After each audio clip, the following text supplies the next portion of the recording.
Vale, buenas tardes a todos. Mi nombre es Jairo Santana, como bien dijo el compañero, y vengo desde Gran Canaria. Me gustaría decir que tengo dos pasiones importantes.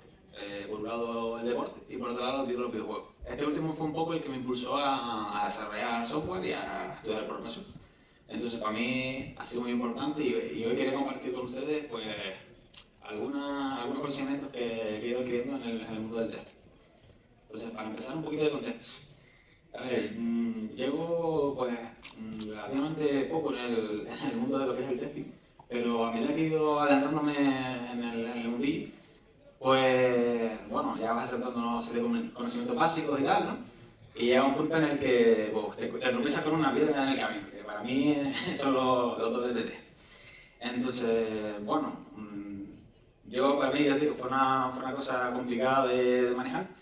Y bueno, el objetivo, la motivación de esta charla es un poco facilitar el entendimiento de este tipo de artefactos. Entonces, esto es una pequeña grafiquilla que saqué con ChatGPT. Es verdad que los datos de esto a lo mejor son medio inventados, pero yo lo que quería saber con esto es un poco si esta sensación que yo tenía era algo que era solo que me pasaba a mí o era algo muy común. Yo también pregunté a gente que, pues, compañeros, gente con la que estudié y tal, y la gran mayoría pues me decía lo mismo, en plan, es un concepto que sí que es verdad que es un poco complicado de entender. También es verdad que normalmente tú, pues cuando ves este tipo de cosas, lo suelo ver con librerías de cero, y claro, es un poco difuso. Entonces, bueno, viendo esto, yo dije, pues mira, más razón todavía para poder intentar ayudar y que la gente pues no pase por esto mismo que pasé yo. Entonces, bueno, para empezar, ¿qué es un doble WT? Un doble WT o mock, conocido comúnmente, pues es un elemento que utilizamos cuando a lo mejor queremos testear una entidad que tiene ciertas dependencias y pues queremos ver cómo se comporta dependiendo de esas dependencias que tenemos, ¿no? Entonces, bueno, este gráfico que vemos aquí es un gráfico que yo vi en el libro de La artesanía del todo limpio de Robert C. Martin y a mí me ayudó un montón a entenderlo mejor porque te lo presenta como un poco una estructura jerárquica. También decir que esto es una terminología que está en el libro de X-Unit Pattern de Jerome Saro, en el que un poco pues, nace este concepto y en el que pues, tenemos esta clasificación que vemos aquí. Entonces, bueno, la idea es ir viendo un poco a poco cada tipo de doble o cada tipo de mock y entender un poquito cómo funciona. Entonces, bueno, para empezar quería comentar que vamos a ver los diferentes tipos de doble con algunos ejemplos de código. Quería apoyarme en este pequeño ejemplito que vemos aquí. Es un ejercicio sencillo, un login de un modal de login, que bueno, tiene aquí una interfaz Authenticator que va a ser la que tenga esa dependencia dentro de lo que es el modelo de login, ¿no?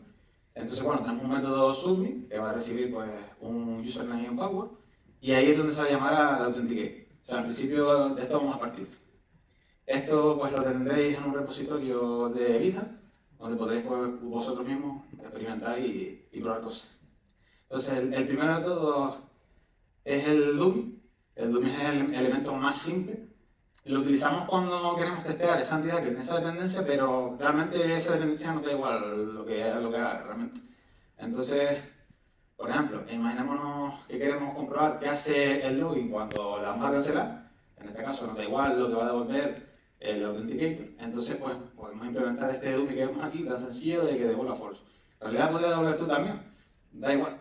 Lo importante es que queremos comprobar que el login, pues, cómo se comporta cuando le das a cancelar. El siguiente sería el stat. El stat ya es un poquito más complejo porque puedes, o sea, se utiliza cuando tú en esa dependencia sí que quieres ver cómo actúa tu entidad en base al comportamiento de tu dependencia. Entonces lo puedes programar para que devuelva lo que tú quieras. Entonces supongamos que queremos ver qué pasa cuando la utilización falla, ¿no? Podríamos crearnos un stat que implemente esta interfaz y que pues, reciba por parámetro el resultado que va a devolver el Authenticator. Entonces, bueno, en el caso de que queramos comprobar lo que pasa cuando va mal, pues simplemente pues, le ponemos un false y ya podemos comprobar cómo se gestiona esa entidad en base al resultado de su dependencia. Ya digo, pues, este es uno de los más útiles desde mi punto de vista, porque te permite pues, no tener que utilizar dependencias a lo mejor más costosas y hacer algo más sencillo. El siguiente, que es un poco evolución de este, sería el SPY, que además de permitirte todo lo que te permite el stack, pues también te permite tener un cierto estado, una cierta memoria. Es decir, podemos guardarnos los parámetros que van a llegar al método que queremos moquear para hacerle preguntas. Entonces, por ejemplo, supongamos este spy, ¿no? En este spy, pues aparte de poder guardar los parámetros que tenemos, que serían el username y el password, además hemos añadido otro atributo, que es un entero en este caso, para pues, comprobar el número de llamadas. Entonces, como vemos, el código es igual que el stack. La única diferencia es que tenemos pues que guardamos los parámetros esperados y aumentamos lo que es el número de llamadas. Y bueno, lo que es correspondiente para en el test poder hacer preguntas. Entonces aquí, por ejemplo, en un test que queremos comprobar que el login se llama correctamente, lo que podríamos hacer es pues, utilizar nuestro spy, en este caso podemos poner un true. Y además de comprobar que todo ha ido bien, que el SUMI ha ido correcto, pues podemos hacer comprobaciones en base pues, al número de llamadas. En este caso, normalmente nosotros queremos que solo sea una vez al authenticate, con lo cual podemos hacerlo. También podemos comprobar que efectivamente los parámetros del submit son los mismos que se llaman en el authenticate. Este tipo de doble viene súper bien cuando tenemos a lo mejor código legacy, código que no tenemos tanto control y pues al que podemos hacer este tipo de chequeo. O también código que no devuelve nada, un método void que lo único que queremos saber es que todo ha ido bien y que se llama algo que se tiene que llamar y etc. El siguiente y último por la parte izquierda del grafiquito que vimos antes sería el modo estricto. Este es una evolución del SPY, solo que además de tener ese registro de ese estado, pues también tiene verificaciones o validaciones dentro del mismo. O sea, es el mismo el que valida que el comportamiento ha ido bien en lugar de como teníamos antes con el SPY en el test. Entonces esto podría ser un ejemplo de modo estricto.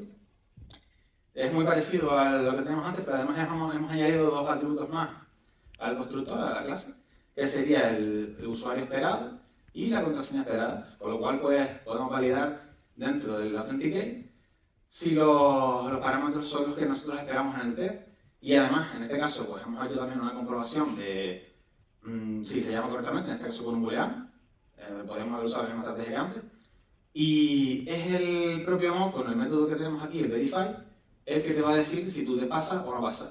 Entonces, en el test podemos hacer esto aquí de tan sencillo, le ponemos los dos parámetros que esperamos, el resultado del authenticate, y luego, pues, como vemos abajo, es el propio mock el que verifica el resultado.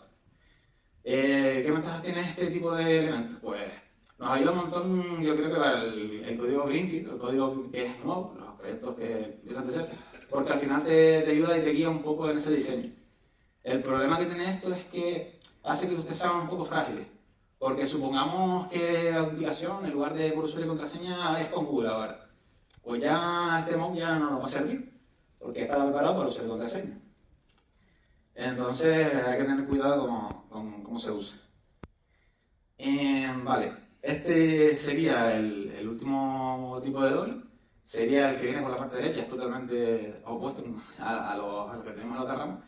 Y básicamente es cuando queremos utilizar esta dependencia costosa, pero a la vez también queremos validar ciertas reglas de negocio que se aplican en esta dependencia. Pues claro, como decía, utilizar la dependencia real puede tener un coste muy elevado. Entonces podemos crearnos un elemento que aplique ciertas lógicas de negocio rudimentario o simple y utilizarla en nuestros test. Entonces, por ejemplo, supongamos este authenticator fake que tiene una regla de negocio tan simple como comprobar la longitud de la contraseña y el usuario. Entonces, esto nos permite, pues, por ejemplo, en este test en el que queremos comprobar que el login falla cuando la contraseña está mal, pues que al pasarle este fake, pues que la autenticación va a fallar cuando la contraseña no cumpla. Por ejemplo, en este caso, que no cumple con la longitud. Entonces, son muy útiles para eso, ¿no? Para cuando quieres comprobar cierta lógica pues más o menos relativamente simple de negocio, pues viene muy bien. ¿Cuál es el problema de esto? Si crecen las reglas de negocio, es decir, imaginémonos que ahora tenemos un campo teléfono, un campo email o cualquier otro campo, claro, vamos a tener que añadir esas comprobaciones a ese elemento.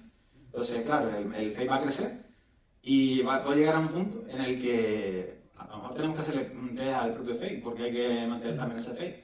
Entonces, como todo hay que ver dónde viene mejor y qué beneficios tiene en cada momento.